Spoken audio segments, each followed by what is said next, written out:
நான் சமீபத்தில் ஒரு 2 செய்திகள் படித்தேன். ஒரு செய்தி 1 வருஷத்துக்கு முன்னாடி உள்ள ஒரு செய்தி, இன்னொரு செய்தி 1 நூற்றாண்டுக்கு முன்னாடி உள்ள ஒரு செய்தி. 1 வருஷத்துக்கு முன்னாடி உள்ள ஒரு செய்தியை சொல்கிறேன். 2023 ஜூன் 30ஆம் தேதி அமெரிக்காவில் டெக்சாஸ் அப்படிங்கிற மாகாணத்தில் ஒரு தனியார் நிறுவனத்தில் ஒரு லேடி வேலைக்கு சேர்ந்தவங்க ஓய்வு பெறுகிறார்கள். 2023ஆவது வருஷம் ஜூன் 30ஆம் தேதி ஓய்வு பெறுறாங்க, ரிட்டையர்ட் ஆகுறாங்க. ஓய்வு பெறுறாங்க, ரிட்டையர்ட்லாம் கிடையாது, இல்லை தனியார் நிறுவனத்தில் ஓய்வு பெற்று வெளியே வர்றாங்க. இதெல்லாம் ஒரு நியூஸா? வேலைக்குன்னு போனவங்க ஓய்வு பெறத்தானே செய்வாங்க. இப்போ உங்கள்கிட்ட கேட்குறேன், ஒரு தனியார் நிறுவனத்தில் வேலைக்கு போன ஒருத்தங்க எத்தனை வருஷம் வேலை பார்க்க முடியும், எத்தனை வயசு வரைக்கும் வேலை பார்க்க முடியும்? ஒரு குத்து மதிப்பாக சொல்லுங்களேன். ஒரு தனியார் ஐயா சொல்கிறாங்க 60 வயசு வரைக்கும் வேலை பார்க்கலாம். அப்போ எத்தனை வருஷம் வேலை பார்த்துருப்பாங்க? 20 வருஷம். 20 வயசில் உள்ளே போயிருந்தாங்கன்னா 40 வருஷம் வேலை பார்ப்பாங்க. வேறு யாராவது சொல்லலாமா?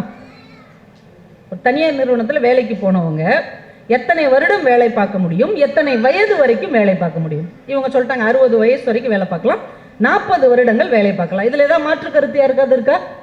இல்லை, இதுதானே நம்மளால் முடியுது. ஒரு மனிதனால் ஆகக்கூடியது 60 வயசு தான். அதனால தான் கவர்மெண்ட்லேயே இந்த வயசு வரைக்கும் நீ வேலை பார்த்தா போதும், நீ வீட்டை பார்க்க போன்னு நம்மளுக்கு ஓய்வு கொடுத்து அனுப்பிடுறாங்க. ஆனால் அந்த தனியார் நிறுவனத்தில் வேலை பார்த்த அந்த பெண்ணுடைய பேர் மெல்பா மெபென். அவங்க எத்தனை வருஷம் வேலை பார்த்தாங்க தெரியுமா? 74 வருஷம் வேலை பார்த்தாங்க. எத்தனை வயசு வரைக்கும் தெரியுமா? 90 வயசு வரைக்கும் வேலை பார்த்தாங்க. அவங்க ஓய்வு பெறும்போது அவங்களுக்கு வயது 90. 16 வயதில் ஒரு ஷாப்பிங் மாலில் ஒரு லிஃப்ட் ஆப்ரேட்டராக அந்த லேடி வேலைக்கு சேர்ந்துருக்கிறாங்க. 74 வருடம் ஒவ்வொரு துறையாக முன்னேறி அந்த நிறுவனத்தில் மிகப்பெரிய பொறுப்பு வரைக்கும் வந்து 74 வருடம் வேலை பார்த்து 90 வயதில் ஓய்வு பெற்று வீட்டுக்கு வந்திருக்கிறார். இது கூட பெரிய விஷயம் இல்லைங்க. இன்னும் பெரிய அதிசயம் என்ன தெரியுமா? இந்த 74 வருடங்களில் ஒரு நாள் கூட அவங்க விடுமுறையை எடுக்கவில்லை. பதட்டமாக இருக்குல்ல? என்னடா பொங்கல் லீவு எப்படா வரும்னு இப்போதான் நம்ம கேலண்டர் எடுத்து பார்த்துட்டு இருக்கோம். ஒரு அம்மா அமெரிக்காவில் உட்காந்துட்டு லீவே எடுக்காமல் 90 வயசு வரைக்கும் வேலை பார்த்துருக்குன்னா என்ன அர்த்தம்? செய்யும் தொழிலே தெய்வம். இன்னைக்கும் அப்படி அமெரிக்காவிலே இருக்கிறார்கள். 1 நூற்றாண்டுக்கு முன்னாடி ஒரு விஷயம் நான் சொன்னேன் இல்லையா? 1 நூற்றாண்டுக்கு முன்னாடி நடந்த ஒரு சம்பவம். 150 வருஷத்துக்கு முன்னாடி ஒரு ஆசிரியர் ஒரு மாணவருக்கு எத்தனை வருஷம் பாடம் எடுக்க முடியும்? ஒரே ஒரு மாணவருக்கு, ஒரு ஆசிரியர் ஒரே மாணவருக்கு எத்தனை வருஷங்க பாடம் சொல்லி கொடுக்க முடியும்? 16 வருஷமாம்மா, 14 இயர்ஸ், 14 வருஷம். ஏன்னா அவன் எல்கேஜியிலேருந்துன்னு வச்சா கூட 12th முடிகிற வரைக்கும் 14 வருடங்கள் ஒரு ஆசிரியர் ஒரே மாணவனுக்கு அதே வகுப்பு ஆசிரியராக இருந்தால் பாடம் எடுக்க முடியும்னு சொல்லிட்டாங்க. ஆனால் ஒரே ஒரு ஆசிரியை தன் ஒரே ஒரு மாணவிக்கு 49 வருடங்கள் பாடம் நடத்தி இருக்கிறார். தன் வாழ்க்கையின் கடைசி நாள் வரைக்கும் பாடம் எடுத்திருக்காங்க. அந்த ஆசிரியைக்கு பெயர் ஆனி சல்லிவன், அந்த மாணவிக்கு பெயர் ஹெலன் கெல்லர். காது கேட்காத, வாய் பேச முடியாத, கண் பார்வை திறன் இல்லாத ஒரு மாணவி, 7 வயது குழந்தை இந்த ஆசிரியையிடம் ஒப்படைக்கப்படுகிறார். அப்போ இந்த ஆசிரியைக்கு ஒரு 20-21 வயது. ஒன்றுமே இல்லை. நீங்கள் எப்படி அந்த பொண்ணுக்கு பாடம் சொல்லி தருவீங்க? வாட்டர் அப்படின்னு ஒரு வார்த்தை சொல்லி கொடுக்கணும். இவங்க என்ன பண்ணுவாங்க தெரியுமா? அந்த குழந்தையுடைய கையை தன்னுடைய தொண்டைக்குழியில் வைத்து வாட்டர் WWWன்னு அந்த வார்த்தையை உணர வைப்பாங்க, அந்த எழுத்தை. அப்புறம் கையில் அந்த டபிள்யூவை எழுதி காமிப்பாங்க. அப்புறம் வாட்டர்னா என்னங்கிறத குழாயை திறந்து அந்த தண்ணியை கையில் பிடிச்சி காமிப்பாங்க. இப்படி ஒவ்வொரு வார்த்தையாக அந்த பொண்ணுக்கு சொல்லி கொடுத்து 6 மாசத்துல 550 வார்த்தைகள் சொல்லி கொடுத்துருக்குறாங்க. இந்த 49 வருஷம் அவங்க கற்றுக் கொடுத்தாங்கல்ல, அந்த கண் பார்வையற்ற, காது கேட்காத, வாய் பேச முடியாத அந்த ஹெலன் கெல்லர் என்ன கற்றுக்கிட்டாங்க தெரியுமா? 48 நாடுகளுக்கு சென்று சொற்பொழிவு ஆற்றினார், 12 புத்தகங்கள் எழுதினார், 5 மொழிகளை கற்றுக்கொண்டார். இது எல்லாம் யாரால் சாத்தியம்? ஒரே ஒரு ஆசிரியையால் சாத்தியம். அப்ப தான் செய்கிற ஒரு வேலையை, தான் செய்கிற ஒரு தொழிலை தெய்வத்தை தாண்டி அவர்கள் நினைத்திருந்தால் தானே இந்த அளவுக்கு சாத்தியப்படுத்தி இருக்க முடியும். உண்மையா இல்லையா? இன்னைக்கு நம்ம தலைமுறை பிள்ளைகள்கிட்ட கேட்குறோம். முதல் நாள் பார்க்கும் போது சொல்றான், அது ஒரு பெரிய கம்பெனி பேரை சொல்லி அங்கே வேலைக்கு சேர்ந்துட்டேன்றான். ஒரு 4 மாசம் கழிச்சு அவனை பார்க்கும்போது என்னடா வெளியில வந்துட்டேன். ஏன்? செட் ஆகலை. என்னது செட் ஆகலை? வேலை செட் ஆகலை. 2 வருஷம் கழிச்சு பார்த்தா 8 கம்பெனி மாறி இருக்கலாம். ஏன்? செட் ஆகலை. எது செட் ஆகலை? அர்ப்பணிப்பு உணர்வு என்பது இன்றைக்கு நம் பிள்ளைகளிடம் நிறைய குறைந்து கொண்டு வருகிறது என்பதுதான் இதற்கு அர்த்தம். ஒரு இடத்துக்கு போனோம்னா அதை உணர்வு பூர்வமாக அந்த வேலையை, அது என்ன வேலையாகவும் இருக்கட்டும், அது என்ன தொழிலாகவும் இருக்கட்டும், அதை உணர்வு பூர்வமாக செய்ய வேண்டும் என்கின்ற எண்ணம் இன்றைக்கு குறைந்து கொண்டே வருகிறது. அந்த குழந்தைகளுக்கு தான் இந்த சொற்பொழிவு. நான் எங்கள் கரிசல் பூமியிலேருந்து வரேன்னு சொன்னேன் இல்லையா, எங்கள் கரிசல் பூமியின் எழுத்தாளர் கு அழகிரிசாமின்னு ஒரு அற்புதமான எழுத்தாளர். வாய்ப்பு கிடைக்கும் போது அவருடைய கதையெல்லாம் படிங்க, ரொம்ப நல்லா இருக்கும். எங்கள் தெற்கத்தி பக்கத்தின் உள்ள நிறைய விஷயங்களை நீங்கள் அதில் கற்றுக்கொள்ள முடியும். அவர் குமாரசாமி குமாரபுரம் ஸ்டேஷன் அப்படின்னு ஒரு கதை எழுதியிருக்கிறார். குமாரபுரம் ஸ்டேஷன். நீங்கள் கோவில்பட்டின்னு ஒரு ஊர் கேள்விப்பட்டிருக்கீங்களா? கடல மிட்டாய்க்கெல்லாம் ஃபேமஸ். எங்கள் ஊர் கேள்விப்பட்டிருக்கீங்களா? ராஜபாளையம். ராஜபாளையம் எதுக்கு ஃபேமஸ்ஸு? நாய்க்கும் ஃபேமஸ்ஸு, எனக்கும் ஃபேமஸ்ஸு. சரியா? நம்மால் 2 பேர் இருக்காங்கப்பா. இந்த கோவில்பட்டிக்கு பக்கத்தில் ஒரு 7 கிலோமீட்டர், ஒரு 7 மைல் தொலைவில் குமாரபுரம் ஸ்டேஷன் ஒரு ஸ்டேஷன். எந்த காலத்துலேயும் வெள்ளைக்காரங்க காலத்தில் கட்டப்பட்ட, ஏதோ ஒரு காரணத்துக்காக கட்டப்பட்ட ஒரு ஸ்டேஷன். கதை, குமாரபுரம் ஸ்டேஷனுங்கிறது ஒரு கதை. அப்படிப்பட்ட ஒரு ஸ்டேஷனுக்கு எப்பயாவது மனுஷங்க வந்து இறங்குவாங்க, இல்லைன்னா அது பாட்டுக்கு ஒரு நிமிஷம் நிற்கும், போயிட்டே இருக்கும். அப்படி ஒரு அத்துவான காடு உள்ள ஒரு ஸ்டேஷன். அந்த ஸ்டேஷனுக்கு புதுசாக ஒரு ஸ்டேஷன் மாஸ்டர் வர்றார். அவரை பார்க்கறதுக்கு கோவில்பட்டியிலேருந்து அவருடைய நண்பர் ஒருத்தர் வர்றார். சின்ன வயசில் அவங்க ஒன்றா படித்தவங்க, ரொம்ப அன்பாக இருந்தவங்க. இவர் இன்வைட் பண்ணியிருக்கிறாருன்னு அவர் வர்றார். இவருக்கு ஒரு 2-3 நாள் லீவு கிடைக்குது. இந்த ஸ்டேஷனுக்கு வந்து தன் நண்பருடைய வீட்டில் தங்கி சாப்பிட்டுட்டு இவர் கூடயே ஸ்டேஷனுக்கு வந்துடுவார். ரொம்ப அழகாக நிறைய பூக்கள்லாம் உதிர்ந்து கிடக்கிற ஒரு அழகான ஸ்டேஷன். அதனால் அங்கே உள்ள பெஞ்சில் உட்காந்து இவர் கொண்டு வந்த புத்தகங்கள் எல்லாம் வாசித்துட்டு இருப்பார். ரொம்ப நல்ல மனிதர், வாசிக்கக்கூடிய ஒரு பழக்கம் உள்ள ஒரு நல்ல மனிதர். சுப்பராமையர் அப்படின்னு அவருக்கு பேர். அவர் தோற்றமே ரொம்ப அழகாக இருக்குது, கம்பீரமாக, அங்கவஸ்திரம், ஒரு கோட்லாம் போட்டு கையில் புத்தகம்லாம் வச்சு பார்க்குறதுக்கே ரொம்ப ஜோராக இருக்கிறார். 2-3 நாள் அவங்க உட்காந்து பழைய கதைகள் எல்லாம் நண்பர்கள் பேசி தீர்த்து இன்னைக்கு நான் கிளம்புறேன்டான்னு கிளம்புறாரு. காலையில் அந்த ஸ்டேஷனில் உட்காந்துருக்கிறார். கிளம்பி அவர் ஊர் கோவில்பட்டிக்கு போகிறதுக்கு தூரத்துல இருந்து ஒரு வயதான பெரியவரும் 4 சின்ன பசங்களும் குடுகுடுன்னு ஓடி வர்றாங்க. என்னன்னு பார்த்தா அது கிராமத்துக்காரங்க ட்ரெயின் என்னமோ வந்தால் விட்டுட்டு போயிருங்கிற மாதிரி ஓடி வர்றாங்கங்கிற மாதிரி பார்த்துட்டு இருக்கிறாங்க. 4 பசங்களை கூட்டுட்டு அந்த பெரியவர் வர்றார். வந்து ட்ரெயின் இன்னும் வரல இல்லை, ட்ரெயின் இன்னும் போகலை இல்லை, ஏங்க இன்னும் டைமே ஆகலை இல்லைங்க, உட்காருங்க நிதானமாக இருங்கன்னொன்னே அவர் வந்து உட்காந்துட்டு சொல்கிறாரு, இந்த 4 பசங்களையும் பெரிய பள்ளிக்கூடத்தில் போய் சேர்க்கணும். எங்கள் ஊர் சின்ன பள்ளிக்கூடத்தில் அவங்க படித்து முடிச்சுட்டாங்க, 6வது வரைக்கும் முடிச்சுட்டாங்க. இந்த பிள்ளைகளை கொண்டு போய் அங்கே சேர்த்துட்டா எனக்கு ரொம்ப நிம்மதி அப்படின்னு அந்த பெரியவர் பேசிக்கிட்டு இருக்கிறார். இவரை ஆச்சரியமாக பார்க்குறாங்க. இவருடைய அந்த தோரணையும் இவருடைய கம்பீரமான தோற்றத்தையும் ரொம்ப ஆச்சரியமாக அந்த பிள்ளைகள் பார்த்துட்டு இருக்கிறாங்க. இப்போ ட்ரெயின் வந்துருச்சு, எல்லாம் அடிச்சு பிடிச்சி ஏறி ஒரே கம்பார்ட்மெண்ட்டில் உட்காந்துடுறாங்க. இந்த பெரியவர் ஜன்னல்கிட்ட உட்காந்து ஒரு புத்தகத்தை எடுத்து திரும்பவும் வாசிக்க ஆரம்பிக்கிறார். இந்த பசங்கள்லாம் நெருக்கடிச்சுட்டு உட்காந்துருக்காங்க. அந்த பெரியவர் எதுக்கு உட்கார்றார்? ஏற்கனவே அந்த ட்ரெயினில் திருநெல்வேலியிலேருந்து மதுரைக்கு போகிற ஒரு கணவன் மனைவி வர்றாங்க. பார்த்தாலே தெரியுது ஒரு பெரிய சேட்டு மாதிரி இருக்கிறாரு. அவங்க மனைவி நல்ல ஆடம்பரமாக இருக்கிறாங்க. அந்த சேட்டு கேட்குறாரு, என்ன பெரியவரே, பிள்ளைகளெல்லாம் கூட்டி எங்கே போகிறீங்கன்னு? பெரிய பள்ளிக்கூடத்துக்கு தான். பெரிய பள்ளிக்கூடம்னா 7வது படிக்க போகிறாங்க, இங்கே 6வது வரைக்கும் தான் இருக்குது, முடிச்சுட்டாங்க, 4 பேரை அங்கே கொண்டு போய் சேர்க்க போகிறேன். நல்லா படிப்பாங்களா? அதெல்லாம் நல்லா படிப்பாங்க. அங்கெல்லாம் பரீட்சை வச்சு தான் எடுப்பாங்க தெரியுங்களா? கிராம பசங்க இங்கிலீஷ்லாம் ஃபெயில் ஆகிட்டா சேர்க்க மாட்டாங்க, கணக்கில் 1 மார்க் இருந்தாலும் விட்டாலும் சேர்க்க மாட்டாங்க. இல்லை இங்கே படிச்சிருவாங்க. ஏற்கனவே இங்கே ஹெட்மாஸ்டராக இருந்து ரிட்டையர்ட் ஆனவர் வேறு ஊருக்கு போயிட்டாரு. இந்த பிள்ளைங்க இங்கே பரீட்சைக்கு போகிறாங்கன்னு உடனே அவர் கடிதத்தில் என்னென்ன கொஸ்டின்லாம் வரும், எப்படியெல்லாம் கேட்பாங்கன்னு ஒரு கடிதம் அனுப்பியிருக்கிறாரு. அதை அந்த பிள்ளைங்க படிச்சிருக்கிறாங்க, தயாராக தான் இருக்காங்க. கையில் பேப்பர்லாம் வச்சுருக்காங்க. அந்த பசங்க ஒரு பென்சில்லாம் சீவி சட்டப்பையில் வச்சுருக்கிறாங்க, தயாராக இருக்கிறாங்க. அந்த சேட்டு 1-2 கேள்வி கேட்குறாரு. இந்த பசங்க ஆர்வம் பதில் சொல்கிறாங்க. இப்போ அந்த சேட்டு சொல்கிறாரு மனைவிக்கிட்டே, எடுத்து பலகாரம்லாம் பிள்ளைகளுக்கு கொடு.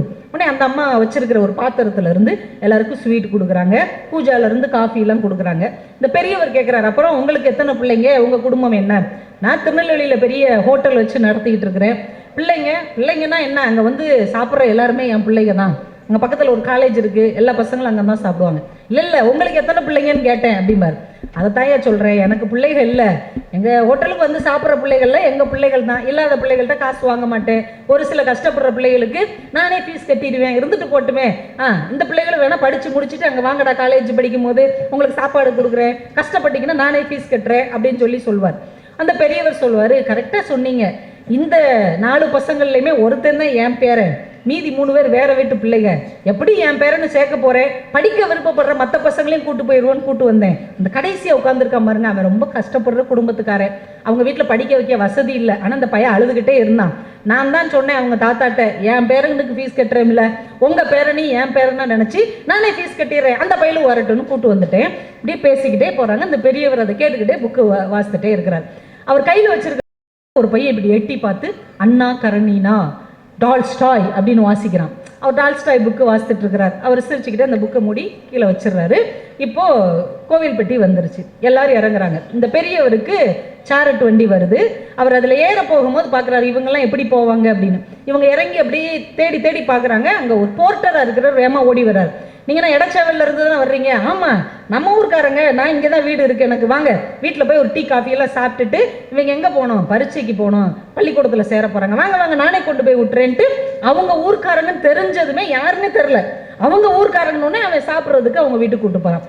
இந்த பெரிய மனுஷருக்கு ஆச்சரியமா இருக்கு, என்ன நடக்குது இந்த உலகத்துல? யாரோ தெரியாத ஒரு பையனுக்கு தாம் பேரனோட ஒருத்தர் கூட்டு போறாரு, யாரோ தெரியாதவங்களுக்கு சாப்பாடு ஒருத்தர் கொடுக்குறாரு, காலேஜ் படிக்கும் போது வாங்கடா நான் தர்றேங்கிறாரு. இறங்கின உடனே அந்த ஊர்க்காரங்கன்னு தெரிஞ்ச உடனே ஒரு எளிய போர்ட்டர் எங்க வீட்டுக்கு வாங்க நான் டீ காஃபி எல்லாம் தந்து ஸ்கூல்ல கொண்டு போய் விடுறேன்னு சொல்றாருன்னு ஆச்சரியப்பட்டுக்கிட்டே போறாரு. இந்த பிள்ளைங்க பரீட்சை எழுத போறாங்க, இங்கிலீஷு மேத்ஸ் எல்லாம் எழுதிடுறாங்க. நல்ல மார்க் எடுத்தால் தான் இங்கெல்லாம் சேர்ப்பாங்க பெரிய ஸ்கூலு அப்படின்னு சொல்லி வாங்க ஹெச்எம்மை பார்க்க போவோன்னு கூப்பிட்டு போகிறாங்க. இந்த பசங்களுக்குலாம் அப்படியே கை கால்லாம் அப்படியே உதறுது, பயந்து போய் உள்ளே போகிறாங்க. பார்த்தோன்னே அப்படியே ஆச்சரியமாகி நிற்கிறாங்க. ட்ரெயினில் இவங்க கூட ஒரு பெரிய மனிதர் வந்தார் இல்லையா, லியோ டால்ஸ்டாய் புக்கு படிச்சுட்டு, அவர் தான் அங்கே ஹெச்எம்மாக இருக்கிறார். அப்படியே பார்த்த உடனே அப்படியே கண் கலங்கி நிற்கிறாங்க அந்த பசங்க. சிரிச்சுக்கிட்டே சொல்கிறாரு, உங்கள் 4 பேர் பேரை சொல்லுங்க அப்படிங்கிறார். 4 பேர் பேர் சொல்கிறாங்க. நீங்கள் 4 பேர் எழுதின பேப்பரை படிக்காமையே சொல்கிறேன், நீங்கள் 4 பேர் பாஸ், நீங்கள் 4 பேர் இன்னையிலேருந்து பெரிய பள்ளிக்கூடத்தில் படிக்கிறீங்க, நல்லா படிக்கணும், போயிட்டு வாங்க அப்படின்னு அனுப்புகிறார். சொல்லிட்டு அவர் குனிஞ்சி சொல்கிறாரு, எது பெரிய பள்ளிக்கூடம்? அந்த ஸ்டேஷனில் நம்ம பயணம் செஞ்சோம் இல்லையா, அதுதான் உண்மையிலேயே பெரிய பள்ளிக்கூடம் அப்படின்னு முடிக்கிறார். பள்ளிக்கூடம் என்பது என்னங்க? அனுபவம். சக மனிதர்களை இன்னொரு மனிதர்கள் எப்படி கையில் ஏந்தி கொள்கிறார்கள், அவர்களுக்கு தன்னிடம் இருக்கிற நேசத்தை எப்படி கற்றுக் கொடுக்கிறார்கள், இதுதானே குழந்தைங்க கற்றுக்க வேண்டிய ஒரு பாடம். இதை தாண்டி அவர்கள் பள்ளிக்கூடத்தில் படிக்க வேண்டியது என்ன இருக்கிறது? ஒரு சின்ன பயணத்தில் இல்லாதவர்களுக்கு யாராக இருந்தாலும் உதவுவார்கள். அவர் பணக்காரங்களா இருந்தாலும் சரி, இல்லாதவனா இருந்தாலும் சரி, கூடவே இருக்கிறவங்களா இருந்தாலும் சரி, ஒரு உதவி கிடைக்கும் என்கின்ற நம்பிக்கையை தருவதுதான் உண்மையான பள்ளிக்கூடம் என்று அந்த பெரியவர் சொன்னதாக அந்த கதை முடியும். இப்ப இப்படிப்பட்ட அனுபவங்களை நம் குழந்தைகளுக்கு நாம கொடுத்திருக்கிறோமா? இப்படிப்பட்ட ஆசிரியர்களாக, இப்படிப்பட்ட மனிதர்களாக நாம் என்றைக்காவது இன்னொருவருக்கு இருந்திருக்கிறோமா? அப்படிங்கிற ஒரு கேள்வியை இந்த கதை நமக்கு கற்றுக் கொடுக்கிறது. ஆனா இன்னைக்கும் அப்படி மனிதர்கள் இருக்கிறார்கள். எங்க ஊர் சிவகாசி பக்கத்துல ஒரு கிராமத்துல அரசு பள்ளிக்கூடம், அதுல ஹெச்எம்மா இருக்கிறவருக்கு பேரு ஜெயச்சந்திரன். அவர் அந்த கிராமத்தை சார்ந்த பிள்ளைகள் விடுமுறையே எடுக்காமல், ஒரு வருஷம் முழுக்க விடுமுறை எடுக்காம வந்தாங்கன்னா மதுரையிலிருந்து சென்னை வரைக்கும் அவங்களுக்கு ஃப்ளைட் டிக்கெட் அவரே போட்டு கூட்டு வந்துடுறார். திரும்பி போகும்போது ட்ரெயினில் கூட்டு போகிறார், தான் சொந்த செலவில். அவர் சொல்லுகிறார், விடுமுறையே எடுக்காமல் இந்த பிள்ளைகள் வந்தால் நன்றாக படிப்பார்கள், ஒரு உயர போகிற ஒரு கனவை நான் அவர்களுக்கு கொடுக்கிறேன், வாழ்க்கையில் நன்றாக படித்தால் உயரத்திற்கு வர முடியும் என்கின்ற நம்பிக்கையை என்னால் கொடுக்க முடிகிற போது அதை நான் செய்யத்தான் செய்வேன் என்று சொல்லுகிறார். இன்னைக்கும் இப்போ நம்ம கண்ணுக்கே தெரியாமல் எவ்வளவோ நல்ல மனிதர்கள் தான் செய்கிற தொழிலை சம்பளத்தை தாண்டி நேசித்து கொண்டிருக்கிறார்கள். தூத்துக்குடியில் பொன்மாரியப்பன் ஒருத்தர் இருக்கிறார், சலூன் கடை தாங்க வச்சிருக்கிறார். அவருக்கு பிரதமர் ஃபோன் பண்ணி பேசுறார், முதலமைச்சர் அவரை பாராட்டுறார், எழுத்தாளர்கள்லாம் அவரை கொண்டாடுறாங்க. எதுக்கு? சலூன் கடை வச்சிருக்கிறதுக்கா? அவர் சலூன் கடையில் பாதி இடத்தை ஒதுக்கி நூலகம் நடத்துகிறார். புத்தகங்கள் அவர் செலவில் வாங்கி வச்சிருக்கிறார். முகம் திருத்த வருவார்கள் இல்லையா, முடி திருத்த வருவார்கள் இல்லையா, அவங்களெல்லாம் உட்கார வச்சு ஏதாவது ஒரு புத்தகம் படிக்க சொல்லுகிறார். ஒரு புத்தகம் அவர்கள் முழுமையாக படித்தால் 30% தள்ளுபடி கொடுக்கிறார். முடி திருத்த வந்தவர்களின் மூளையை திருத்தி அனுப்புகிற ஒரு மனிதன் இதே தமிழ்நாட்டில் ஒரு தெக்கோடி நகரத்தில் வாழ்ந்து கொண்டிருக்கிறார். பொன் மாரியப்பன் அப்படின்னு அவருக்கு பேர். எஸ் ராமகிருஷ்ணன் அவருடைய பிறந்த நாளுக்கு தூத்துக்குடி முழுக்க ஹாப்பி பர்த்டேன்னு ஓட்டுவார். ஒரு எழுத்தாளருக்கு பர்த்டே கொண்டாடி பார்த்துருக்கிறீங்களா? சினிமா நடிகர்களுக்கு, நடிகைகளுக்கு கொண்டாடுகிற இளைஞர்களுக்கு மத்தியில் எழுத்தாளனுக்கு பிறந்த நாள் கொண்டாடுகிற ஒரு மனிதன் தூத்துக்குடியில் இருக்கிறான். இப்படியும் மனிதர்கள் நம்மிடையே வாழ்ந்து கொண்டுதான் இருக்கிறார்கள் என்பதுதான் செய்யும் தொழிலே தெய்வம். அந்த தொழிலை அவர்கள் எப்படி பார்க்கிறார்கள் என்பதில் தான் இருக்கிறது. நீங்கள் கண்டக்டர் அப்படின்னு சொல்லிட்டாலே உங்களுக்கு என்ன தோணும் மனசில்? கண்டக்டர் கச்ச கச்சன்னு ஒரு நெருக்கடியான ஒரு சூழல். சில்லறைலாம் எல்லாரும் கீழே இறங்கு, வாசலில் நிற்காத, உள்ளே போ, நீ அங்கே போ, நீ இங்கே போ, நீ எங்கிட்டாவது போ, இப்படி சொல்கிற ஒரு கண்டக்டர் தான் நம்ம மனசில் தோணும். ஆனால் கோயம்புத்தூர்லேருந்து மதுரைக்கு கவர்மெண்ட் பஸ்ஸுக்கு ஒரு நடத்துனர் இருக்கிறார், சிவசண்முகம்னு பேர். எல்லாரும் ஏறி உட்காந்தோடனே ஒரு மேலே ஏறி வந்துட்டு, எல்லாருக்கும் வணக்கம், எல்லாரும் ஏதாவது ஒரு முக்கியமான காரியமாக தான் இன்னொரு ஊருக்கு போவீங்க, நீங்கள் போகிற காரியம் நல்லபடியாக நடக்கணும், உங்கள் எல்லாருக்கும் என்னுடைய வாழ்த்துக்கள். ஏதாவது வாந்தி வர்ற மாதிரி இருந்தால் சொல்லுங்கள், ஒரு நிமிஷம் பஸ்ஸை நிப்பாட்ட சொல்கிறேன். இந்த கடலை எல்லாம் தின்ட்டு பஸ்ஸில் போடாதீங்க, ஒரு கவர் முன்னாடி வச்சுருக்கேன், அதில் எடுத்து போடுங்க, உங்கள் பயணம் இனிமையாக அமையட்டும் அப்படின்னு சொல்லிட்டு டிக்கெட் கொடுக்க ஆரம்பிக்கிறார். இதுக்கெல்லாம் கைத்தட்டலாம், அந்த நடத்துனருக்கு போய் சேரும்ல.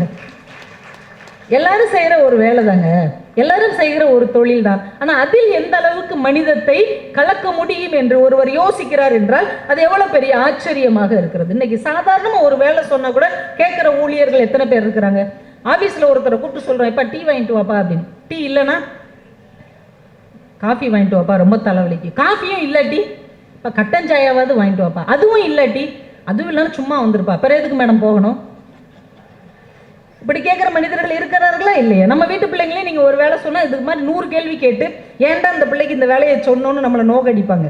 அப்போ ஒரு வேலையை சொன்னால் அந்த வேலையை திருத்தமாக செய்ய வேண்டும். அந்த வேலையில் என்னை போல் இன்னொருவன் இந்த வேலையை செய்ய முடியாது என்கின்ற அளவுக்கு அதை செய்யணும் என்கின்ற அர்ப்பணிப்பு உணர்வு எத்தனை பேருக்கு இருக்கிறது? ஒரு விளம்பரத்தில் ஒரு வார்த்தை வரும், 1 ரூபாயில் என்ன வாங்க முடியும் அப்படின்னு ஒரு விளம்பரம் நீங்கள் கேட்டிருக்கீங்க இல்லையா? அந்த விளம்பரத்துக்கு ஈடாக இன்னைக்கு 1 ரூபாயில் ஏதாவது வாங்க முடியுமா? நம்ம வீட்டில் இருக்கிற ஒரு 5 வயசு குழந்தைகிட்ட நீங்கள் 1 ரூபாய் கொடுத்தா கூட அது வாங்காது, இதை நீயே பத்திரமா வச்சுக்கோ அப்படின்னு சொல்லிடும். ஏன்னா 1 ரூபாய் அப்படிங்கிறது ஒரு விலை மதிப்பே இல்லாத ஒரு பணமாக பார்க்கப்படுகிறது. எங்கள் தெருவில் ஒரு நாள் யானையை கூட்டுட்டு ஒருத்தர் வந்தார். 5 ரூபாய் கொடுத்தோம், யானை தூக்கி எரிஞ்சிருச்சு. 10 ரூபாய்க்கு குறைஞ்சி யானை யாருக்கும் ஆசீர்வாதம் பண்ணாது அப்படின்னு அந்த பாகன் சொல்கிறார். ஆச்சரியமாக இருந்தது. யானைக்கு கூட பணத்தோடைய வேல்யூ தெரியுது. யாசகம் செய்கிற ஒரு மனிதர் நம்மக்கிட்ட முதலே சொல்லிடுறாரு, 20 ரூபாய் கொடுங்க, அப்போ தான் ஒரு டீயும் அடையும் வாங்க முடியும், நீங்கள் பாட்டுக்கு 5 ரூபாய் 10 ரூபாய் கொடுத்து உங்களை நீங்கள் அவமானப்படுத்திக்காதீங்க அப்படின்றாங்க. A4 ஷீட்டு ஒரு பேஜ் ஒரு பேப்பர் 1 ரூபாய். ஆனால் சென்னை புத்தக கண்காட்சியில் ஒரு புத்தகம் 1 ரூபாய்க்கு விற்கப்படுகிறது. விஷ்ணுபுரம் சரவணன் அவர்கள் எழுதிய கயிறு அப்படிங்கிற குழந்தைகளுக்கான சிறுவர்களுக்கான ஒரு புத்தகம் சீர் வெளியீட்டில் 1 ரூபாய்க்கு விற்கப்படுகிறது. நம்ம குழந்தைகளுக்கு அதை வாங்கி கொடுத்து அவர்களுடைய சிந்தனையை விரிவுபடுத்த வேண்டும் என்பதற்காகவே ஒரு புத்தகத்தையே 1 ரூபாய்க்கு கொடுக்குறாங்க. கயிறு அப்படின்னு அந்த புத்தகத்துக்கு பேர். ஒரு கயிறு என்ன வேலை செய்யும்? பிரிஞ்சு கிடக்கிறதுல இழுத்து ஒன்றா கெட்டும். ஒன்றாக கட்டப்படுகிற ஒரு பொருளுக்கு தான் கயிறு அப்படின்னு பேர். ஆனால் இன்னும் நீங்கள் தெக்கத்தி பக்கம் வந்தீங்கன்னா பள்ளிக்கூடம் படிக்கிற பசங்க ஒவ்வொருத்தங்க கையிலையும் ஒரு கயிறு கட்டியிருப்பாங்க. ஒவ்வொரு கயிறும் ஒரு ஜாதியை குறிக்கிற கயிறாக இருக்கிறது. பிரிந்த பொருட்களை ஒன்று சேர்க்கிற கயிறு ஒன்றாக இருக்கிற மனிதர்களை ஜாதியாக பிரிக்க பயன்படுகிறது. எவ்வளவு வேதனைக்குரிய விஷயம்! அது மாற்றப்பட வேண்டும். அந்த குழந்தைகளின் மனதிலே ஒரு ஒற்றுமையை உருவாக்க வேண்டும் என்பதற்காக அந்த கயிறு என்கின்ற குழந்தைகளுக்கான அந்த புத்தகம் 1 ரூபாய்க்கு இந்த புத்தக கண்காட்சியில் விற்கப்படுகிறது. தயவு செய்து இங்கே இருக்கிற பெரியவர்கள், உங்கள் வீட்டில் சின்ன பசங்க, டீனேஜ் பசங்க இருந்தாங்க அப்படின்னா, வெளியூரில் உங்கள் சொந்தக்கார பையங்க இருந்தாங்கன்னா கூட அந்த புத்தகத்தை வாங்கி அவர்களுக்கு பரிசாக கொடுத்து ஒரு முறை அவர்களை வாசிக்க சொல்லுங்கள். அந்த புத்தகத்தை ஒரு முறை வாசித்தால் இந்த சாதி அப்படிங்கிற ஒரு கீழ்மையிலிருந்து அவர்கள் வெளியே வருவதற்கு அது மிகப்பெரிய ஒரு வாய்ப்பை அளிக்கும் என்பது ஒரு மறுக்க முடியாத ஒரு விஷயம். முருகேஷ் அப்படின்னு ஒரு கவிஞர் இருக்கிறார். அவர் அழகான ஒரு வார்த்தை சொன்னார், சுவாசிக்கிற குழந்தை வாழும், சுவாசிக்கிற குழந்தை வாழும், வாசிக்கிற குழந்தை தான் வளரும் என்று எழுதினார். நம்ம வீட்டு பிள்ளைங்க நல்லா வாழணுங்கிறதுக்காக என்னென்னமோ கொடுக்குறோம். ஆனால் அவர்கள் புத்தியில் வளர வேண்டும் என்பதற்காக நீங்கள் எதையாவது கொடுக்க வேண்டும் என்றால் தயவு செய்து இங்கே விற்கப்படுகிற புத்தகங்களை அவர்களுக்கு வாங்கி கொடுங்கள். ஏன்னா அந்த புத்தகம் நமக்கு என்ன கற்றுக் கொடுக்கும்? புத்தகம்னு சொல்கிறோம்ல, என்னங்க சொல்லுனா, சும்மா ரொம்ப சாதாரணமாக நான் பரமசிவம்னு எங்கள் தெற்கத்தி பக்கத்து ஒரு ஆய்வாளர், அவருடைய புத்தகம் ஒன்று வாசிக்கும் போது ஒரு விஷயம் ரொம்ப ஆச்சரியமாக இருந்தது. இப்போ நீங்கள் மருத்துவமனைக்கு போகிறோன்னு வைங்களேன், ஒரு கன்சீவாக இருக்கிற ஒரு லேடியை நீங்கள் அழைச்சிட்டு போகிறீங்க, ஒரு கர்ப்பிணி பெண் நீங்கள் அழைச்சிட்டு போகிறீங்க. அவங்க என்ன சொல்லுவாங்க? டாக்டர்கிட்ட போய் ஒரு பேஷண்ட் வந்திருக்காங்க அப்படி தானே சொல்லுவாங்க. கர்ப்பிணி பெண் பேஷண்ட்டா? புள்ளத்தாச்சி பெண் நோயாளியா? இல்லை இல்லை, அதை அவர் பதிவு செய்கிறார். கர்ப்பிணி பெண்ணை நோயாளியாக பார்ப்பதுதான் உங்களுடைய நகரத்தின் மருத்துவ சொல்லாடலாக இன்றைக்கு மாறி இருக்கிறது. அப்படி என்றால் பிள்ளை பெறுதல் நோய்மையா? நம்ம என்னைக்கா யோசிச்சு பார்த்தோமா? ஆஸ்பத்திரிக்கு யார் போனாலும் அவங்க பேஷண்ட்டு தான். சும்மா ஒரு கன்சல்டிங்க்கு போனால் கூட அவங்க நோயாளி தான். நமக்கு அறிவு நிறைய வளர்ந்திருக்கிறது. அறிவியல் வளர்ச்சி இன்றைக்கு மிகப்பெரிய அளவில் விரிவடைந்து கொண்டே போகிறது. ஆனால் மனிதம் சார்ந்த சொல்லாடல் இன்றைக்கு எங்கே போயிருக்கிறது? சாதாரண மருத்துவச்சிட்ட ஒரு பெண்ணை கூட்டு போனோம்னா பிள்ளைத்தாச்சி பொண்ணு வந்திருக்கு அப்படிதான் சொல்லுவாங்களே தவிர ஒரு நோயாளி வந்திருக்கிறாள் என்று ஒருபோதும் சொல்ல மாட்டார்கள். ஆனால் நம்ம அறிவு வளர வளர ஒரு சாதாரண இயல்பான எளிமையான அழகான வார்த்தை கூட ஒரு நோய்மை வாய்ப்பட்டதாக மாறிக்கொண்டிருக்கிறது என்பதை ஒரு புத்தகத்தை நம்ம லேசாக புரட்டும் போதே அறிந்து கொள்ள முடிகிறது என்றால் இந்த புத்தகம் எவ்வளவு புதையல்களை தனக்குள் வைத்திருக்கிறது என்பதை நாம உணர்ந்து கொள்ள வேண்டும். அறிவு வளர்வதற்கு நிறைய இருக்கு பிள்ளைங்கள்ட்ட. ஆனால் மனிதம் வளர்வதற்கான விஷயம் இங்கே இருக்கிற புத்தகங்களிடம் மட்டும்தான் இருக்கிறது என்பதை நாம மறந்து விடக்கூடாது. ஒன்றும் இல்லை, நம்ம குடும்பத்தோட ஒரு ஹோட்டலுக்கு சாப்பிட போகிறோன்னு வைங்களேன். ஒரு சனிக்கிழமையோ ஞாயிற்றுக்கிழமையோ இன்னைக்கு குடும்பத்தோட ஹோட்டல் போகிறது ஒரு ஃபேஷன் ஆயிடுச்சுல்ல. அந்த காலத்துலலாம் ஹோட்டலில் போய் சாப்பிட்டா அதை ஒரு அவமானமாக நினச்சாங்க. உண்மையா இல்லையா? எங்கேயாவது கிராமத்துக்கு போனால் கூட, குலதெய்வம் கோயிலுக்கு போனால் கூட 2 நாள் 3 நாளுக்கு சாதம் கட்டிட்டு போன பரம்பரை நாம. இன்னைக்கு வீட்டில் உட்காந்துக்கிட்டே புக் பண்ணி ஹோட்டலில் வாங்கி சாப்பிட்ற அளவுக்கு நம்ம மாறி போயிட்டோம். அப்போது ஒரு நாளைக்கு ஹோட்டலில் சாப்பிட போனோம்னா குறைந்த பட்சம் 2000 ரூபாயிலிருந்து 3000 ரூபாய் ஆகுது. உண்மையா இல்லையா? ஒரு நல்ல ஹோட்டலில் பிள்ளைங்களோட போய் சாப்பிட்டா ஒரு 3000 ரூபாய் குறைந்த பட்சம் நமக்கு செலவாகிறது என்றால் அந்த ஒரு வேளை சாப்பாட்டுக்கான பணத்தை உங்கள் பிள்ளைகளுக்கு நீங்கள் புத்தகம் வாங்கி கொடுத்தீர்கள் என்றால் ஒருவேளை அவர்கள் வாழ்க்கையவே அது மாற்றிவிடக்கூடிய அற்புதத்தை நிகழ்த்தும் என்பதை நாம மறந்துவிடக்கூடாது. எதுக்கோ செலவு பண்ணுறோம், ஆனால் புத்தகத்துக்காக நாம் எடுத்து வச்சு செலவு பண்ணுகிற ஒரு பழக்கத்தை உருவாக்கணும். ஏன்னா ஒவ்வொரு எழுத்தாளரும், ஒவ்வொரு படைப்பாளியும், ஒவ்வொரு கவிஞனும் தன்னுடைய வாழ்க்கையின் எத்தனையோ துயரங்களை எல்லாம் இதற்காக இழந்திருக்கிறான். தன்னுடைய எவ்வளவோ சிரமப்பட்டு துயரப்பட்டு தன்னுடைய வாழ்க்கையின் கடைசி சொட்டு வரைக்கும் இந்த இலக்கியத்திற்காக கொடுத்திருக்கிறார்கள் என்றால் அவர்களுக்கு நாம் பதிலுக்கு என்ன செய்திருக்கிறோம் யோசிச்சு பார்க்கணும். புதுமை பித்தன் அவர் மனைவிக்கு கடிதம் எழுதுகிறார். தமிழ் இலக்கியத்தின் முன்னோடி, சிறுகதையின் முன்னோடி புதுமை பித்தன். அவர் தன் மனைவிக்கு கடிதம் எழுதுகிறார். சாப்பிட்றதுக்கு வழியே கிடையாது, சோத்துக்கு வழி இல்லை அந்த குடும்பத்தில். அப்படி ஒரு வறுமையான சூழ்நிலை. இவர் மனைவிக்கு கடிதத்தில் எழுதுகிறார், கமலா, நீ வெற்றிலை பாக்கு போட பழகிக்கொள். நீ வெத்தலை பாக்கு போட பழகிக்கோ. நீ வெத்தலை பாக்கு போட்டுட்டேன்னா சுற்றி இருக்கிறவங்க நீ சாப்பிட்டதாக நம்பும்.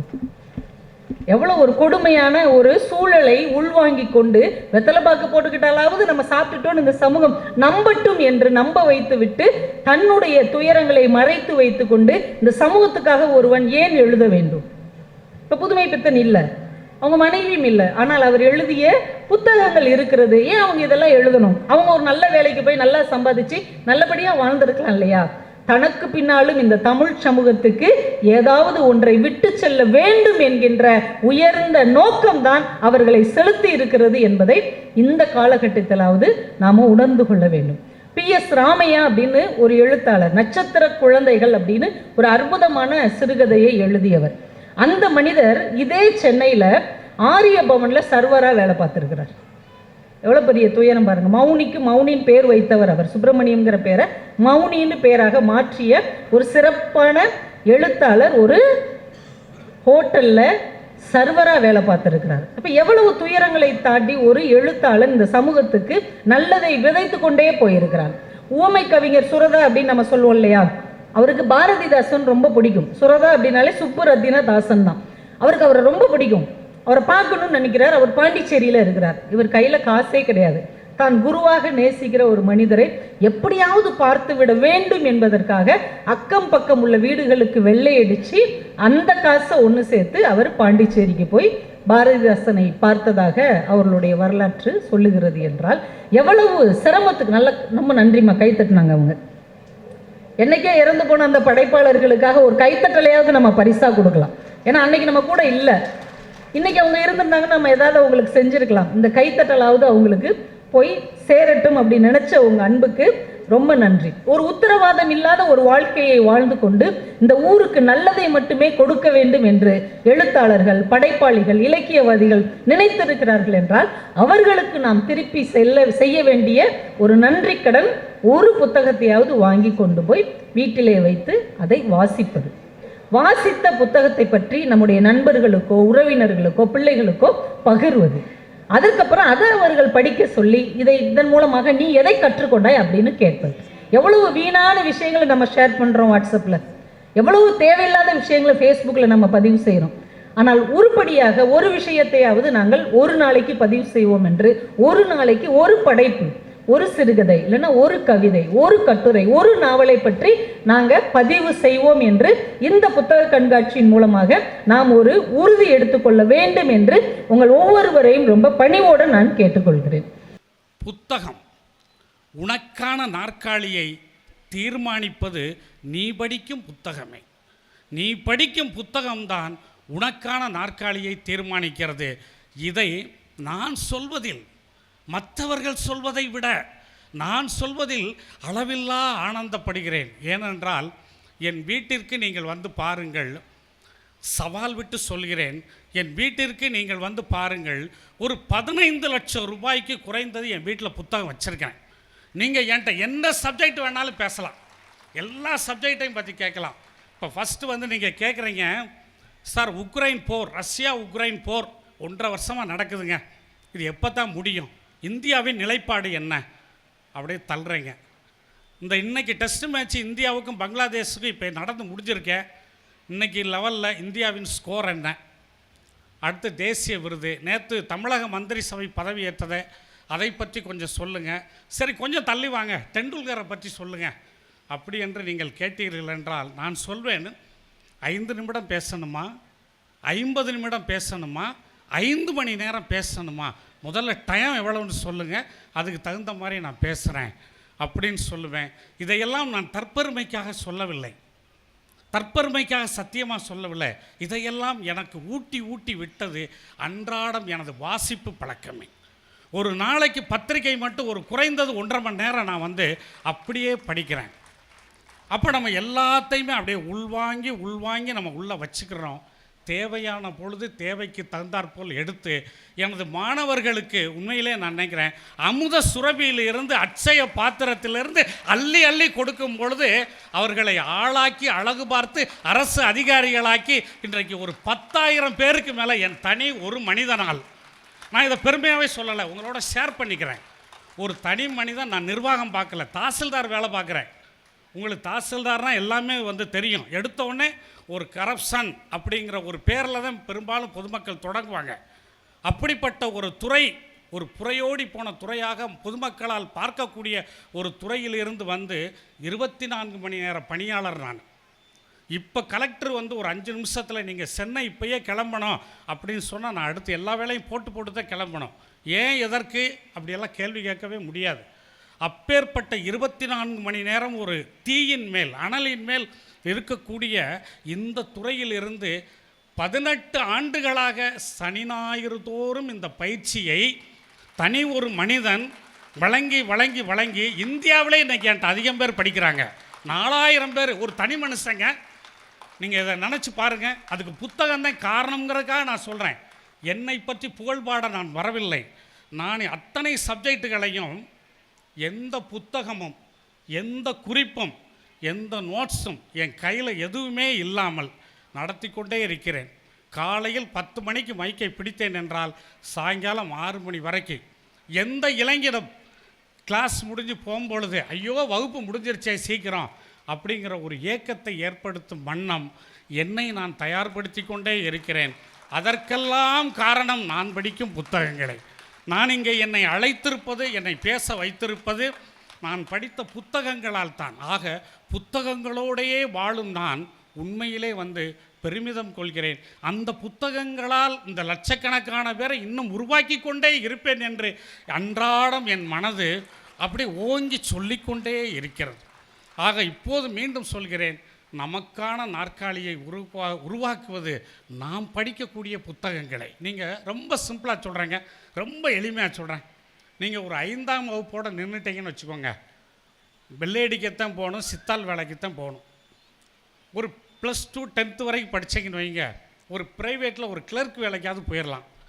ஒரு அதுக்கு மேலே நீங்கள் வரும்பொழுது தான், நீங்கள் பெரிய பெரிய கனவுகளோடு வரும்பொழுது நான் அழகாக சொல்கிறேன், இந்த வார்த்தையை சொல்கிறேன் பாருங்கள். படிப்பு என்பது என்ன என்பதை பற்றி அருமையாக சொல்கிறேன். தாகம் எடுத்தால் தண்ணீர் அருந்துகிறோம், பசி எடுக்கும் போதெல்லாம் சாப்பிடுகிறோம். தாகம் எடுத்தால் தண்ணீர் அருந்துகிறோம், பசி எடுக்கும் போதெல்லாம் சாப்பிடுகிறோம் அன்றாடம். அதுபோல தான் சொல்கிறேன், படிப்பு என்பதும் ஒரு பசியாக உணர வேண்டும். அதுக்கு பேர் அறிவு பசி. ஆக வாசிக்காத நாட்களெல்லாம் சுவாசிக்காத நாட்கள். இதுதான் உண்மையிலே கல்வெட்டு வரி. வாசிக்காத நாட்கள், சுவாசிக்காத நாட்கள். நம்ம சுவாசிக்கலைன்னா உயிரோடு இருக்க போகிறதில்ல. நீங்கள் ஒரு நாள் படிக்கலை அப்படின்னா, குறிப்பாக இளைஞர்களுக்கு, எதிர்காலத்தை காத்து கொண்டிருக்கும், எதிர்காலத்தில் நாம் என்ன ஆக போகிறோம் என்று காத்து கொண்டிருக்கும் இளைஞர்களுக்கு ஒவ்வொரு வாசிப்பும், ஒவ்வொரு நாள் வாசிப்பும் சுவாசத்தை போல. சுவாசிக்கவில்லை என்றால் செத்து விடுவோம். அதுபோல் நாம் உணர்ந்தாலே போதும். நீங்கள் அடுத்த கலெக்டர் நீங்கள் தான். நான் சொன்னதை, இப்போ நான் சொன்னதை சிம்பிளாக நீங்கள் பிடிச்சிக்கிட்டீங்கன்னா, அடுத்து விரைவில் இந்த நிகழ்வை, விரைவில் ஒரு 5வது புத்தக திருவிழாவை நடத்தக்கூடிய, தலைமை ஏற்கக்கூடிய ஒரு பொறுப்பினை இந்த கூட்டத்தில் இருப்பவர்கள் நீங்கள் பெற்று விடுவீர்கள். சத்தியமாக சொல்கிறேன், உணர்ச்சி வயப்பட்டு சொல்லவில்லை, சத்தியமாக உண்மையாக சொல்கிறேன். நீங்கள் தான் அடுத்த கலெக்டர். அந்த அளவுக்கு புத்தகத்தை நீங்கள் நேசிக்க வேண்டும். இப்போ இன்னும் அடுத்த பாருங்கள், ரொம்ப அருமையாக சொல்கிறேன். இப்போ ஒரு நூலகத்துக்கு போகிறேங்க, நீங்கள் எல்லோரும் எப்படி பார்க்குறீங்க? ஒரு 10,000 புத்தகத்தை 10 ரேக்கில் அடுக்கி வச்சுருக்கிறாங்க, அப்படி தானே நீங்கள் சொல்வீங்க. நான் எப்படி சொல்கிறேன் தெரியுமா? இங்கே 10,000 அறிஞர்கள் வாழ்ந்து கொண்டிருக்கிறார்கள். 10,000 அறிஞர்கள் இந்த ரேக்குகளில் வாழ்ந்து கொண்டிருக்கிறார்கள். வசித்து கொண்டிருக்கிறார்கள்னு சொல்ல மாட்டேன். வசித்தல் என்பது வேறு, வாழ்தல் என்பது வேறு. ஆகையினால் வாழ்ந்து கொண்டிருக்கிறார்கள். நீங்கள் ஒரே ஒரு புத்தகத்தை எழுதுங்க பார்ப்போம், அப்போ தான் உங்களுக்கு கஷ்டமே தெரியும். சரி, ஒரு புத்தகம் வேண்டாங்க, ஒரே ஒரு கதை எழுதுங்க, ஒரு சிறுகதை எழுதி பாருங்கள், அல்லது ஒரு கட்டுரை எழுதி பாருங்கள். நைட்டு விடிய விடிய முழித்து ஒரு கட்டுரையோ ஒரு சிறுகதையோ எழுதிட்டு காலையில் எழுந்து அதை திரும்ப வாசித்து பாருங்கள். அபத்தமாக இருக்கும். நம்ம போய் ராத்திரி 2 மணி வரைக்கும் முழித்து இப்படிலாம் எழுதியிருக்கோம்னு கிழிச்சு போட்டுருவீங்க. இது பிரிண்ட்டுக்கு உகந்ததல்லன்னு நீங்களே முடிவெடுத்துருவீங்க. ஆக அப்படி நமக்கே தோணும். ஆக ஒரு புத்தகம் என்பது பாருங்கள், இத்தனை கடைகள்லையும் புத்தகத்தை பிரிண்ட் பண்ணி வச்சுருக்காங்க பார்த்தீங்களா? நீங்கள் ஒவ்வொரு புத்தகத்தையும் பார்க்கும் பொழுது மனதால் நினைக்க வேண்டியது, இது ஒரு 10 பிரசவத்துக்கு சமம், 10 பிரசவ வேதனைக்கு சமம். ஆக நம்ம அப்படிப்பட்ட புத்தகங்களை பாருங்கள். தமிழக அரசு என்ன செய்ய தெரியுமா? பாட புத்தகங்களாக்கி பள்ளிக்கூடத்தில் 12ஆம் வகுப்பு வரைக்கு நமக்கு இலவசமாக வாரி வழங்குது. என்னைக்காவது நீங்கள் அந்த புத்தகத்தை பிரட்டி இலவசமாக கொடுக்கறதுனால நம்ம அதுக்கு உரிய மதிப்பு கொடுக்கல அப்படிங்கிறது எனது ஃபீலிங்கு. இன்னொன்று சொல்கிறேன், நீங்கள் இங்கே உட்கார்ந்துருக்கிறவங்கள பெரும்பாலான பேர் அந்த புத்தகத்தின் முடிவில் கடைசி பக்கங்களை பிரட்டி பாருங்களேன். அந்த புத்தகம் உருவாவதற்கு எத்தனை நூல்கள் ரெஃபர் பண்ணப்பட்டன அப்படிங்கிறத பூரா போட்டிருப்பான். எத்தனை புத்தகங்களை படித்து இந்த பாட புத்தகத்தை நாங்கள் உருவாக்கியுள்ளோம் என்ற ஒரு பட்டியல் போட்டிருப்பாங்க. அது ஒன்றுங்க. அது மட்டுமல்ல, முதல்ல ஒரு 2 பேப்பரை எடுத்து பாருங்கள், அந்த நூல் ஆசிரியர்களோட ஒரு பட்டியலே இருக்கும். நூல் ஆசிரியர்கள் பட்டியலே இருக்கும். அதையெல்லாம் பார்க்கும்போது நினைக்கணும், அப்பா, இத்தனை பேர் இத்தனை புத்தகத்தை படித்து நமக்கு இந்த புத்தகத்தை பிரிண்ட் பண்ணி தரமான பிரிண்டிங் போட்டு நமக்கு இலவசமாக கொடுத்துருக்காங்களே. அப்போ நம்ம அதோட மதிப்பை உணர்ந்து உண்மையிலே நீங்கள் அதை நல்ல முறையில் படித்து பெரிய ஆளாகிட வேண்டும் என்று என்பது தாழ்மையான கருத்து. சார், நான் ஐஏஎஸ் ஆகணும் சார், ஒரே வார்த்தையில் சொல்லுங்கள். இளைஞர் கூட்டம் பெருங்கூட்டம் உட்கார்ந்துருக்குது, எனது மாணவர் கூட்டமும் நிறையா இருக்குது. அதனால் நீங்கள் கேட்குறதுனால சொல்கிறேன் சார். நான் சுருக்கமாக சொல்கிறேன், இந்த ஐஏஎஸ் ஐஏஎஸ் கலெக்டருக்குரிய மதிப்பு மரியாதையெல்லாம் பார்த்து பிரமித்து பல நாட்கள் நான் தூங்கவில்லை சார். நான் ஒரு ஐஏஎஸ் ஆகணும், என்ன தான் படிக்கணும் சொல்லுங்கள், நான் உயிரை கொடுத்து படிச்சிட்றேன். எவ்வளோ நாள் படிக்கணும் சொல்லுங்கள். சிம்பிளாக சொல்கிறேன், ஒன்லைன் கதை மாதிரி சொல்கிறேன். 6ஆம் வகுப்பிலிருந்து 12ஆம் வகுப்பு வரை உள்ள ஹிஸ்ட்ரி, ஜாகிரஃபி, சயின்ஸு, இந்திய அரசியலமைப்பு, இந்திய பொருளாதாரம் 10ஆம் வகுப்பு வரை உள்ள மேத்ஸு எல்லாத்தையும் தாண்டி நாட்டு நடப்பு செய்திகள், கரண்ட் அஃபேர்ஸ், அன்றாடம் நீங்கள் இந்த புத்தகங்களை எல்லாம் 6 to 12 வரைக்குள்ள புத்தகங்களை எல்லாம் சேகரித்து ரசித்து ருசித்து அனுபவித்து லயித்து என்ஜாய் பண்ணி, இறையன்பு சொல்வார், படிப்பை நீங்கள் எப்போ மகிழ்ச்சியான பணியாக மாற்றுகிறீர்களோ அப்போ உயர்ந்துட்டேங்கம்பார். ஒரே வார்த்தையில் தான் சொல்வார், நீங்கள் மகிழ்ச்சியான பணியாக மாற்றுங்கய்யா. நம்ம பிடிச்ச பாட்டை கேட்குறோம் பார்த்தீங்களா சார், படிக்கிறதுக்கான ரகசியம் என்ன? படித்தா எனக்கு போர் அடிக்குது, தூக்கம் வருது, காலையில் நடந்த சண்டையெல்லாம் அந்த புத்தகத்தில் பாடமாக வருது, அப்படியெல்லாம் நம்ம காட்சியாக வருதுன்னு நினைக்கிறோம். அதுக்கு சிம்பிள் வழி, நீங்கள் படித்தால் என்னவாக ஆக போகிறீங்க, அடுத்த வருஷம் என்னவா ஆயிடுவீங்க அப்படிங்கிறத மட்டும் மனதால் காட்சிப்படுத்தி, எதிரே ஒரு காட்சிப்படுத்தி நீங்கள் படித்து பாருங்கள். துக்கம் இரண்டும் ஓடியே விடும். ஓராண்டு தான், நான் அருமையாக சொல்கிறேன். நீங்கள் அடுத்த ஐஏஎஸ் ஆகணும்னா ஓராண்டு படிப்பு தான். தினம் குறைந்தது 6 முதல் 8 மணி நேரம் படிங்க. 6 முதல் 8 மணி நேரம் அன்றாடம். நான் அப்போ சொன்னேன் பார்த்தீங்களா, தாகம் எடுத்தால் தண்ணீர் குடிக்கிறோம், பசி எடுத்தால் சாப்பிட்றோம்.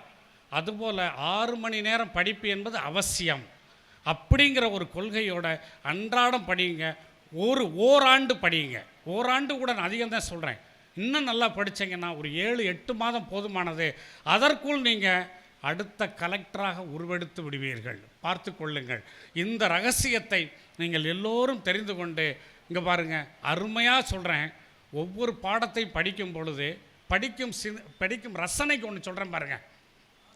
நம்ம பிடிச்ச பாட்டை மனப்பாடம் பண்ணி யாரும் பாடுறதில்ல. நீங்கள் வீட்டில் தனியாக இருக்கிறீங்க, அது புது பாட்டோ பழைய பாட்டோ உங்களுக்கு பிடிச்ச பாட்டுனா அப்படியே கூட சேர்ந்து பாடுறோம். தனியாக இருக்கும்போது யாருமே இல்லைன்னு வச்சுக்கோங்க, இன்னும் கத்தி பாடுறோம். இன்னும் யாருமே இல்லைன்னா உங்களுக்கு டான்ஸ் ஆடணும்னு தோணுச்சுன்னா டான்ஸ் ஆடிடுவீங்க. அது வயது வித்தியாசமெல்லாம் எதுவுமே கிடையாது, அந்த மாதிரி இருப்பீங்க. அதை நான் என்ன சொல்கிறேன், அந்த பாட்டின் மீதான ஆர்வத்தை நான் மனப்பாடம் பண்ணாமல், சரி ஒரு முக்கியமான வேலையாக நீங்கள் போய்கிட்டு இருக்கிறீங்க, அந்த பாட்டு உங்களுக்கு பிடிச்ச பாட்டு ஒரு கல்யாண வீட்டிலேருந்து ஒளிபரப்பாகுது, அப்போ என்ன செய்வோம், கொஞ்சம் ஒரு 5 நிமிஷம் இந்த பாட்டை கேட்டுட்டு போவோம் அப்படி எல்லோரும் நினைக்கிறோம். ஆனால் எல்லோரும் இப்போ கேட்டால் சொல்ல மாட்டேங்க. ஆனால் உண்மை அதுதான், நமக்கு பிடிச்ச பாட்டை நின்று கேட்டு போவோம். அப்போ கேட்டு போகும்போது நம்ம கூடையே சேர்ந்து ரசித்து பாடுறோம். நீங்கள் காலையில் டிவியில் ஒரு பாட்டை கேட்டுட்டு அப்படியே வெளியில் வாங்க, ஆஃபீஸ் போங்க, அந்த கடைசி என்ன பாட்டு கேட்டீங்களோ அதை முணுமுணுத்துக்கிட்டே போவீங்க. இது இயல்பான ஒன்று. இதுதான் ரசிப்புத்தன்மை. எல்லாருக்கும் வேணும், ரசிப்பு கண்டிப்பாக வேணும். இளையராஜாவால் இல்லைன்னா நம்மளாம் ஜடமாகத்தான் சுற்றிக்கிட்டு இருப்போம், உண்மையிலே மரக்கட்டையாகத்தான் சுற்றிக்கிட்டு இருப்போம். அதுபோல் நான் சொல்கிறேன், அந்த ரசிப்புத்தன்மையை சினிமா பாட்டின் மீதான ஒரு ரசனைத்தன்மையை மாற்றி படிப்பின் மீது நீங்கள் செலுத்தி பாருங்கள். படிப்பின் மீது மட்டும் செலுத்தி பாருங்கள், நிச்சயம் நீங்கள் வானமளவுக்கு உயர்ந்து நிற்பீர்கள் என்பது, அந்த வானமும் வசப்படும் என்பது சத்தியமான உண்மையாக இங்கே உரைக்கச் சொல்கிறேன். ஆக அழகான வார்த்தைகளில் ஒரு 2-3 வார்த்தை சொல்லி இன்னும் சில நிமிடங்களில் எனது உரையை நிறைவு செய்ய வருகிறேன். அழகாக உங்கள் கல்வெட்டில் உங்கள் மனதில் பதிக்க வேண்டிய வார்த்தைகள்: இன்றைய படிப்பாளி நாளைய படைப்பாளி, இன்றைய படிப்பாளி நாளைய படைப்பாளி. அடுத்ததாக வரலாறு படிப்போம், வரலாறு படைப்போம். பார்த்தீங்களா, இந்த வார்த்தையில் எவ்வளோ ஒரு அருமையான தமிழ் பாருங்கள். வரலாறு படிப்போம், வரலாறு எதிர்காலத்தில் வரலாறு படைப்போம். சாதாரண மனிதன் புத்தகத்துடன் இருப்பான், சாதாரண மனிதன் புத்தகத்துடன் இருப்பான், சாதனை மனிதன்தான் புத்தகத்தில் இருப்பான். இந்த வார்த்தைகளை பார்த்தீங்களா, ஒரு சின்ன ஒரு மேஜிக் தான், ஆனால் அர்த்தம் வேற. நம்ம ரசிக்கிற இளையராஜாவும் ஏஆர் ரஹ்மானும் 10ஆம் வகுப்பு பாடப்புத்தகத்தில் இருக்கிறாங்க. ஆக இதுபோல் உதாரணங்களை பாருங்கள். சாதாரண மனிதன் படிக்கிறதுக்காக புஸ்தகத்தை தூக்கிட்டே அலைவான், சாதனை மனிதன் பாடமாகவே அந்த பாட புத்தகத்திலேயே வந்துடுவான். இப்போ நினைத்து கொள்ளுங்கள், நாம் வாழும் வாழ்க்கைக்கு அடையாளமாக இங்கே அமர்ந்திருக்கும் ஒவ்வொருவருமே தனது காலத்தில் ஒரு புத்தகமாவது எழுத வேண்டும். இந்த புத்தக திருவிழாவின் மூலம் நீங்கள் ஒரு சங்கற்பம் எடுத்துக்கொள்ளுங்கள். நிச்சயம் நான் ஒரு புத்தகம் எழுதுவேன், நான் வாழ்ந்த வாழ்க்கைக்கு அடையாளம் அதுதான். ஏனென்றால் இப்போ ஃபோட்டோவெல்லாம் வீட்டில் வைக்கிறதில்ல. நம்ம ஃபோட்டோ இருந்தாலும் நம்ம புள்ள கொஞ்ச நாள் கழித்து நம்ம மறைந்த பிறகு அடுத்த வருஷமே போகி பண்டிகையில் புகையாக்கி விட்டுருவேன். நம்ம பேரனுக்கு நம்ம பேரே தெரியாது. இன்னும் ஒன்று சொல்லட்டுமா, 2100 நம்ம எவ்வளவு பேர் உயிரோடு இருக்கோம்னே தெரியாது. பார்த்தீங்களா, நிலையற்ற வாழ்க்கை. ஆனால் நிலையான வாழ்க்கை வாழலாம். திருவள்ளுவர் சாகவில்லை, ஔவையார் சாகவில்லை. அவர்களது பெயரை உச்சரிக்கும் போதெல்லாம் அவர்களுக்கு உயிர் வந்து விடுகிறது. ஆக காற்றும் கடலும் தமிழும் இருக்கும் வரை இவர்களுக்கெல்லாம் மரணம் ஏதும் இல்லை. அதுபோல நாம் ஒரு புத்தகமாவது எழுதிவிட்டுத்தான் மறைய வேண்டும் என்ற ஒரு உறுதிமொழியை இந்த புத்தக திருவிழாவின் வாயிலாக நாம் எடுத்துக்கொள்வோம். நிறைவாக இவ்வளவு உணர்ச்சி வயப்பட்டு பேசுகிறேனே, ஒரே ஒரு நிமிட கதை சொல்லி நான் முடித்து விடுகிறேன். என்னிடம் படித்த மாணவர்களில் மிகவும் என்னை பாதித்த ஒரு பையனை பற்றி ஒரு 2 நிமிடத்தில் சொல்லி முடித்து விடுகிறேன். நான் உங்களுக்கெல்லாம் தெரியும், விருதுநகர் ஆட்சியர் அலுவலகத்தில் உள்ள வருவாய்த்துறை சங்க கட்டடத்தில் வைத்து 4000 மாணவர்களுக்கு தனி ஒரு மனிதனாக ஆசிரியனாக இருந்து பாடம் நடத்தி வருகிறேன். அதில் ஒரு நாள் மதியம் உணவு இடைவேளையின் போது நான் வெளியே வர்றேன். ஒரு பையன் அந்த புல்வெளியில் ஆடு மேய்ச்சிக்கிட்டு இருக்கிறான். அவன் வேகமாக ஓடி வந்தான். அவன் தோற்றத்தை பாருங்க, அப்படியே ஒரு எழுத்தாளராக வர்ணிக்கிறேன். அவன் தலையில் எண்ணெய் தேய்ச்சி ஒரு 6 மாதம் இருக்கும். தலையெல்லாம் சிக்கு பிடிச்சி செம்பட்டை பாஞ்சு இருக்குது. உருவத்துக்கு பொருந்தாத ஒரு சட்டை, ஒரு கிழிந்த கைலி. இதுதான் அவனது தோற்றம். அவன் வேகமாக ஓடியாந்தான். ஒரு 10 ஆடு மேய்ச்சிக்கிட்டு இருக்கிறான். வந்தவொடனே, என்ன சார் எல்லாமோ சொல்லி கொடுத்துக்கிட்டு இருக்கீங்களே, என்ன சார் அப்படின்னா, தம்பி இந்த விஏஓவுக்கு வந்து பரீட்சை நடக்க போதியா, ஆள் எடுக்கிறாங்க அரசாங்கத்தில், என்ன அதுக்கு தான் நான் வந்து சொல்லி கொடுத்துக்கிட்டு இருக்கேன். அப்போ பரீட்சை எழுதணுமோ சார் அப்படிங்கிறான். ஆமாப்பா அப்படின்னோடனே, இதுக்கு என்ன படிச்சிருக்கணும்? 10ஆம் வகுப்பு பாஸ் பண்ணியிருந்தால் போதுமையா எழுதலாம் சொன்னேன். சார் நான் +2 வரை படிச்சிருக்கேன் சார், நான் வந்து கலந்துக்கலாமா சார், நான் அடுத்த வாரம் வந்துடட்டுமா சார் அப்படின்னு அவன் கண்களில் அத்தனை ஏக்கம். அவனை தட்டி கொடுத்தேன். வெரி குட், நீ வர்ற வாரமே வந்திருப்பா, அப்படி உனக்காகத்தானே நடத்துகிறேன், உன்னைய மாதிரி ஆளுகளுக்கு தானே நடத்துகிறேன்னு சொன்னேன். அடுத்த வாரம் பாருங்கள், அவன் ஒரு தொலைன்னு யார்கிட்டயோ ஒரு கடை வாங்கி ஒரு பேண்ட்டை போட்டுக்கிட்டு முதல் வரிசையில் போர்டுக்கு முன்னாடி வந்து உட்காந்துட்டான். உட்கார்ந்த உடனே அவ்வளவு ஆர்வம், கண்களில் மின்னுது. கரெக்டாக என்கிட்ட படித்தது 5 மாதம். வாரத்தில் ஒரு நாள் தான் மொத்தம் 5 மாதம் படித்தான். படித்த உடனே அவ்வளவு ஆர்வத்தோடு படித்தான். டிஎன்பிஎஸ்சி குரூப் 4 தேர்வு எழுதுனான். கடைசியில் ரிசல்ட் வந்துச்சு. ஆச்சரியம் என்ன, சிங்கிள் அட்டம்ப்டில் அவன் விஏஓவாக ஆயிட்டான். இது உண்மையிலே நான் இந்த அவனை உருவாக்குனதில், என் வீட்டில் ஒரு ஆளை உருவாக்கினா கூட இப்படி சந்தோஷமே பட்டிருக்க மாட்டேன். அவ்வளவு பூரிப்பு எனக்கு. வானத்துக்கே குதிக்கணும் போல், வானமளவுக்கு தவ்வி குதிக்கணும் போல் அவ்வளவு ஆர்வம். இதில் இன்னொரு ஹைலைட்டு, நீங்கள்லாம் உண்மையிலே மகிழ்ச்சி அடைகிற புல்லரிப்பான ஒரு விஷயம் சொல்கிறேன். அவன் விஏஓ வேலை கிடச்சி அவனுக்கு எங்கே போஸ்டிங் கிடச்சிச்சின்னு பார்த்தீங்கன்னா, எந்த கலெக்டர் ஆஃபீஸ் புல்வெளியில் அவன் ஆடு மேய்ச்சானோ அது கூரைக்குண்டு வில்லேஜுங்கிற இடத்துல வருது. அதே கலெக்டர் ஆஃபீஸில் விஏஓ. இதை நீங்கள் கடவுளின் பாக்கியம் என்று சொல்வதா, முயற்சியின் வீச்சின் உச்சம் என்று சொல்வதா, இதை சொல்ல வார்த்தைகளே இல்லை. அப்போ கடைசியில் பார்த்தீங்கன்னா, அவன் செம்பட்டை முடி, 6 மாதம் எண்ணெய் தேய்க்காத உருவம். இப்போ அவன் வேலைக்கு சேர்ந்துட்டான். கலெக்டர் கூடயே இருப்பான். ஏன்னா அந்த கிராமத்து கலெக்டரேட்டு விஏஓங்கிறதுனால கலெக்டர் கூடயே இருக்கக்கூடிய பெரும்பாக்கியம் அவனுக்கு இப்போ வரைக்கும் இருந்தான்.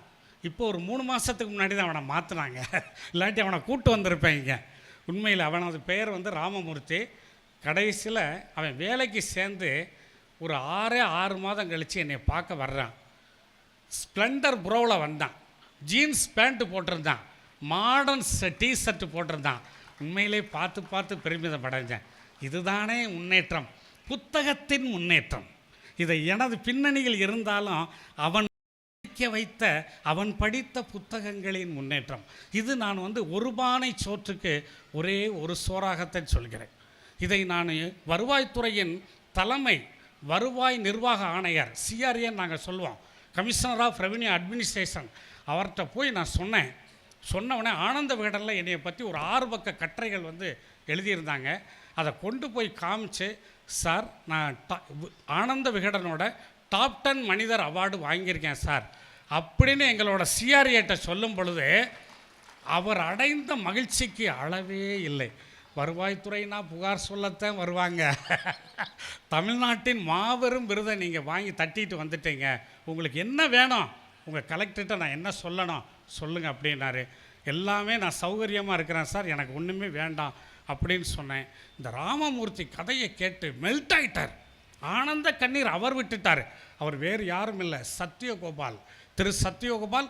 இப்போ பசுமை தீர்ப்பாயத்தில் நீதிபதியாக இருக்கிறார். ரிட்டையர்ட் ஆன பிறகு பசுமை சென்னையில் பசுமை தீர்ப்பாயத்தில் இருக்கிறாரு நீதிபதியாக.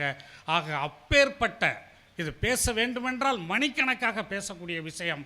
ஆனால் நேரம் கருதி இத்தோடு நிறைவுக்கு வருகிறேன்.